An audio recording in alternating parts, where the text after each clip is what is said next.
Good morning everyone, Robin here from Cheese from Scratch.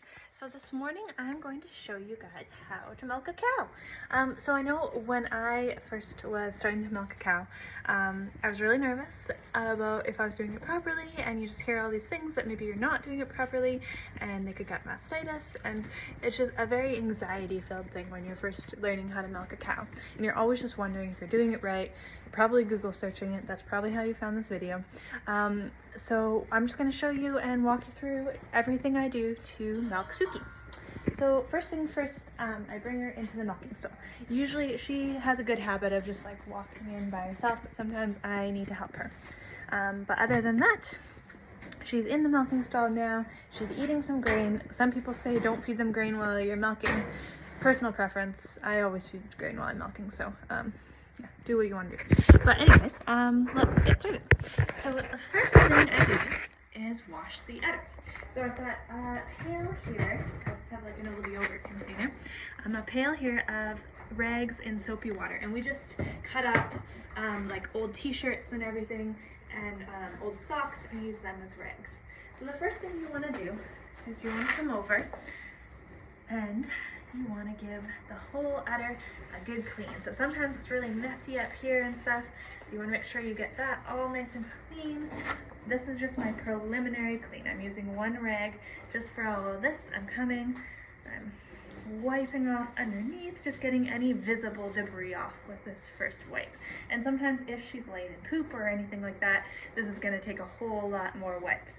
And so I always keep a stash of rags down here in case she it's like one of those days where she's so messy, because you don't want to have to run up to the house.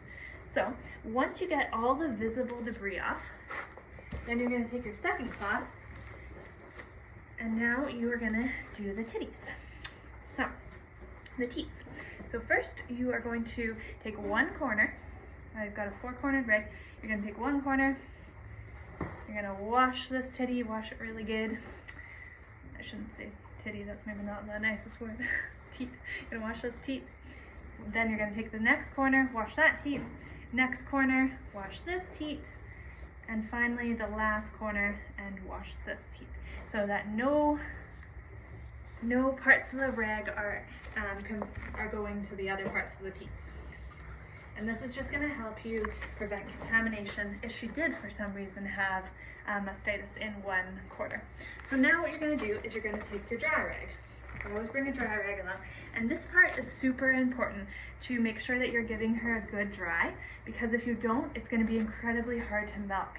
It's going to be sticky on her teats, and you're going to wish that it wasn't. So again, you want to be using a different part of the rag for every part of the teat. And I mean, if you kind of screw up and use one part of the rag for another part of the teat, it's probably okay. It's just if she did have kind of a mastitis infection, I'm just showing you what you're supposed to do.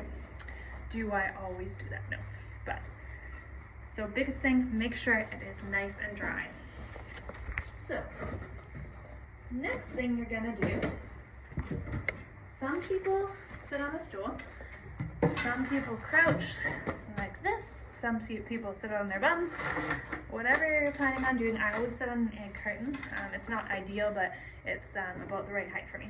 So first thing you're going to do is you're going to take your hand like this, give a little wave, and you are going to give a little squeeze from each teat. You want to get 3 drops from each teat. And so this is because that first milk has the highest bacteria count. So you want to get that milk out onto the ground. You don't want that in your bucket. So if that gives you a chance to check, make sure there's no mastitis or anything like that. And just gives you a good little, there we go. Yeah, make sure there's no mastitis or anything, and it gives you a good idea of what's going on with your teats. And make sure you're not putting that bacteria milk in your milk. So the next thing you're going to do, same thing, little handshake, and this is called full teat milking, or full hand milking. Maybe that's just a name I made up. So cows usually always shuffle when you first start milking them, but when you get into a good stream, then they're going to stop shuffling. And she's not super pleased that I'm making a video either of this. So you can see what I'm doing here. This is full hand milking. So what I am doing is I've got my full hand on it. And so when I squeeze, I am kind of tightening my top thumb and finger so that I'm locking the milk into that teat.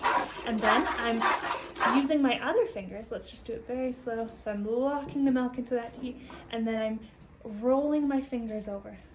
Rolling my fingers over, and it takes a while to get a hang of it. So you're gonna not be a very fast milker when you first start milking a cow. What you don't want to do is grab the teat and just pull down. That's not what you want to do. You want to do like a rolling motion, and that rolling motion, it's going to look like this when you go fast, and it is going to, that is a good effective way of milking. That is a good way of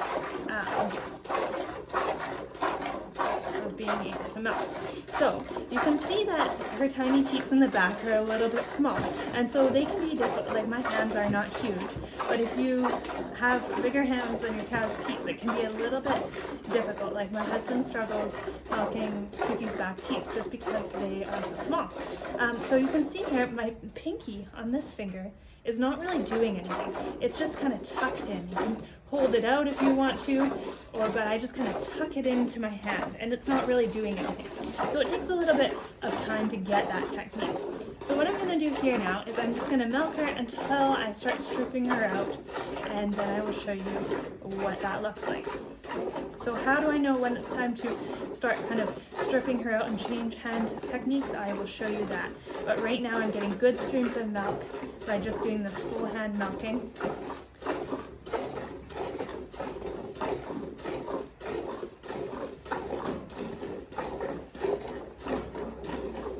And so at this point, Sukey is calf sharing.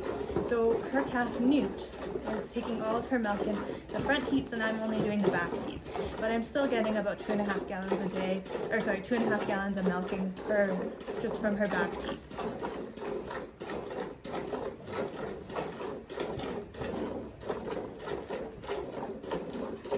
And so I really want to reiterate that it looks easy in the video.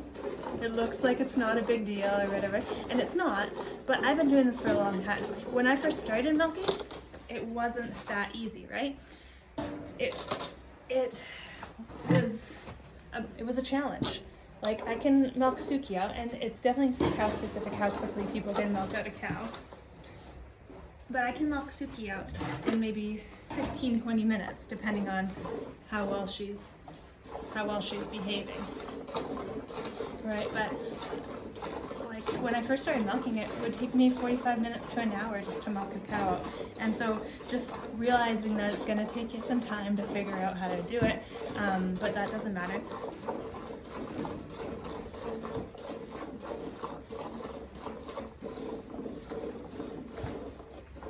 Because once you figure out how to do it, then you're set up to have success for the rest of your life as a hand milker. It just takes some time for you to figure out how to do it, and if your cow is not used to hand milking, it takes some time for them to figure out how to stand and how to have manners and how to be patient with you, especially like maybe if they are used to hand milking and you're not used to hand milking. They're gonna be impatient for a while, and you guys are just gonna have to get into a system. So I always say, give it a month. It's gonna take at least a month for you to start feeling like, okay, I can do this. Like you're probably gonna cry I've cried at the base of an udder more than once, right? You're probably gonna cry it sometimes. It's gonna be difficult for that first month, and then after that, it's going to get easier. It's going to get so much easier, and it's going to start to be worth it. And if it's not getting easier, then maybe things need to change. Maybe your cow's just not a candidate for hand milking. Maybe your situation's not a candidate. It doesn't mean that you're doing anything wrong necessarily. It just might be your situation too. So I'm still full hand milking here. Every once in a while, you'll hear my stream kind of gonna stop there for a second, and I just do a couple just little, right there, like a couple little strips out, because you'll just know when you start to hand milk. Sometimes you just feel like you need just to strip out a little bit, because just to let the milk down a little bit more.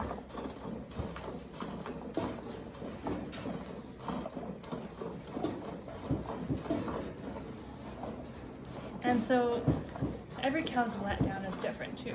So some cows are going to let down way better, some cows are going to let down worse. And so you'll see people milk a cow out super fast and you're like, whoa, they're so fast. They're like the fastest milkers ever. But also their cow might just be a really good have a really good letdown, have a really good stream. One way to know that you are having a good letdown is if you have a lot of foam on the top of your bucket. And so you're going to start to feel when your cow is going to move. So when you spend enough time with her, twice a day, every day, you're going to start to feel when she is not happy, when she's starting to move. So there, you got a nice full bucket of milk. So that was all full hand milking. So that full hand milking takes the shortest amount of time. That's the shortest amount of time is to get that first full hand milking, because the stream is just so much nicer. It's so much better. So once my bucket is full, or if Sukey's just being a real pain in the butt, and I'm worried about her spilling my milk, I take my milk and put it into my mother bucket. So my mother bucket is a bucket that has a lid that I keep on the side. And it is where I dump my milk. So I'm going to do that, and now I'm going to go and finish milking Sukey up.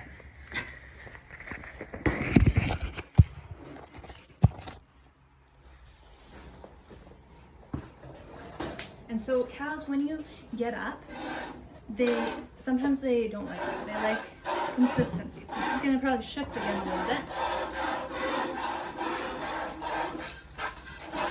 So I can still full hand milk a little bit, but it's getting difficult. I can feel that the teats aren't filling up as full as they were before, and so pretty soon I'm going to start to have to strip her out.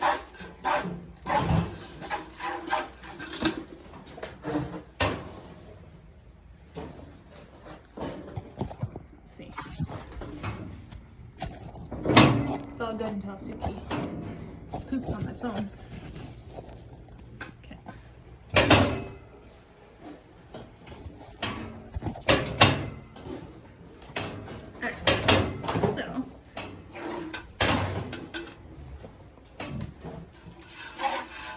So it's still full hand milking, but you can probably see the stream, or hear that the streams are not getting as effective. I'm not getting a good stream anymore.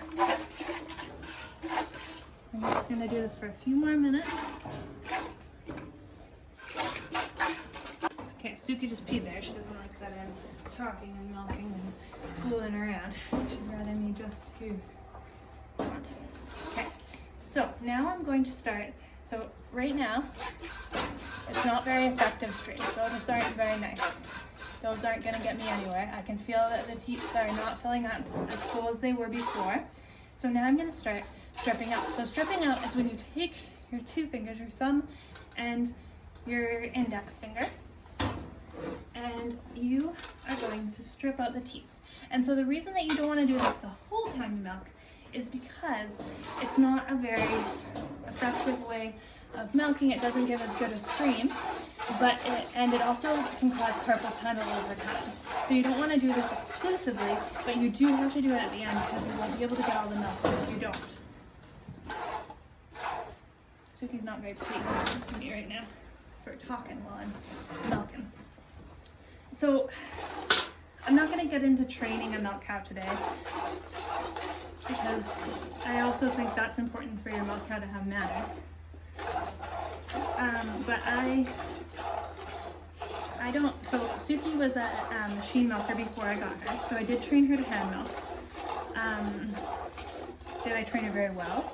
Probably not, but I can hand milk her. I wouldn't trust my kids to hand milk her at this point, but I've only had her since March, and so now so I've had her for about 8 months. You know, so she's 3 years old. We're gonna have her for like hopefully a long time. So we've got a lot of time to kind of work with her and stuff right now. Right now, she's not halter trained. I couldn't just go out and milk her in the field. I could just go out and like touch her at her and maybe like strip her out a little bit, but she eventually would walk away. One thing that I don't like when she moves around like that. I'll kind of tell her not to move around like that. And one thing that I'm really picky about is that she keeps this foot back. That's because I always milk on this side. So she's pretty good about keeping that foot back because she knows that's what she's supposed to do. And that's just come with me always just telling her like she needs to keep that foot back. And so she's been trained to do that. And so when she's done her green, she's supposed to stand. I believe she's done her green now. That's why she's moving around. She doesn't like that I'm talking and stuff though. Well, she's done her green. So you can still get good foam and good letdown with the stripping technique. But like I said, you just don't want to do it for a prolonged amount of time more than you need to, because it can cause carpal tunnel over time. It also, apparently I've read, it can cause cracks in the teats at the base where the teat and the udder connect if you're doing it exclusively. So some people strip out with like a cream to kind of, especially if they're feeling like it's too rough on the teats. So let's do a little bit of troubleshooting. So you're milking, and all of a sudden the teats are just so sticky and you cannot, like, it feels like you need cream on there because you're just like, it's just too hard. So this can be caused by a couple things. One, it can be caused by you didn't dry off her udder good enough at the beginning. So that's when we dried it off, and I was like, this is super important. That is super important because if you don't dry it off, once it kind of starts to dry after you've been milking, it can get so sticky. Sukey. She's just not happy with me talking while I'm milking her. Okay. So it can get so sticky.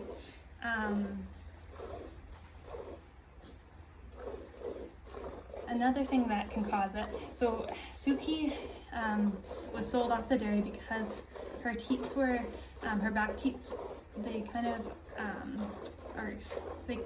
of bend together like this, like they come together.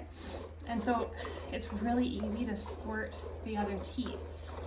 So the reason that they sold her off the dairy was because they were bent like that, and they would always pop off the milk machine. That was one of the reasons she was sold. The other reason was that people just thought she'd be a really good milk cow because she's such a nice girl. But anyways, so it's not such a problem for hand milking, other than it was really easy at the beginning for me to spray her other teat. Like, it took me a while to figure out to not spray the other teat with the other one. Like, I was always spraying milk onto the teats. And spraying milk, like if you get milk onto a teat, it dries and gets so sticky and it's terrible to milk. Oh, just getting in the habit of not spraying. If you get milk on your hand, making sure you rub it off right away and not having milk get onto the teats, because if it does, it's like your worst nightmare. It's so hard to milk after that. And then the last thing would be if the teats are really dry and cracked and stuff. And so if you have some bag balm, you can get that, and then you can strip them out with that.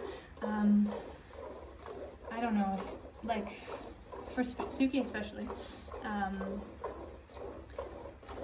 I strip out quite a bit of milk at the end where I can't full hand milk.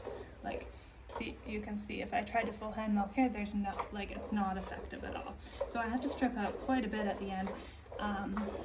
And so you want to make sure that you're using, if you did have to milk with like a balm or something, you want to make sure you're using something that's food safe and isn't going to taint your milk or contaminate it or anything. Or if you don't have something like that, just giving that milk to the cat or the pigs or whatever. So I'm almost done. And so when you are almost done milking, you will know because the teats deflate. So I'm almost done in the right teat over there. I can feel that the teat is deflated. When I strip, there's a little tiny spits of streams, but there's not much. And it's so much of a feeling thing because you can almost always get a little bit more milk out of the teat. But when you feel like it's deflated and there's just like tiny spits coming up, that's when you've milked her out completely. And you wanna, so as you strip out, you wanna go a little bit higher on the teat. So all your creamiest milk is in the back, that's your hind milk. So like if you're I just burned my fingers, so I'm gonna wipe it off. So if you're human, you know, or like if you're feeding a human baby, you know that the most nutritious milk comes in the hind milk. So same with a cow, the most creamiest milk is coming out last.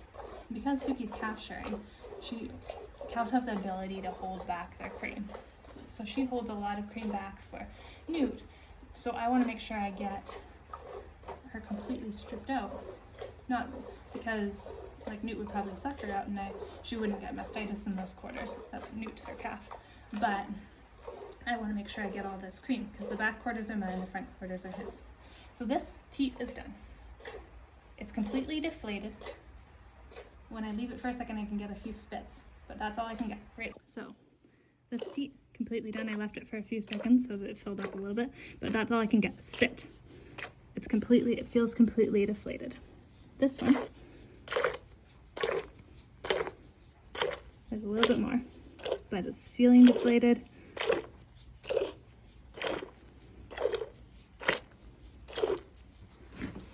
I want to go until I can only get spits. Okay, I'm calling that a spit. Right there. Sukey's like, I'm done anyways. So that is how you milk a cow. And so I didn't milk out her front teats today because those are Newt's. But if I did, then I would have shown you how to do that. I always want to check because she is calf sharing. I'm just checking to make sure the condition of her teats is good and everything. He was biting them at the beginning. You can see there's a few bites, and I've been putting bag balm on those just to heal up those bites. But all in all, they're looking pretty good. They're healing up well, and he gets the front teats all day. At this point, she's about almost 4 weeks postpartum, and I haven't started separating the calf at night because he's still little enough that he's not taking my back milk. Once he starts taking the back milk, then I'm gonna start to separate him at night, and then he can just be out with Sukey in the daytime and have the front teats. Yeah, but right now I'm still getting lots of milk. I think today, let's see what I got here. Sorry, Sukey, I'll let you on now.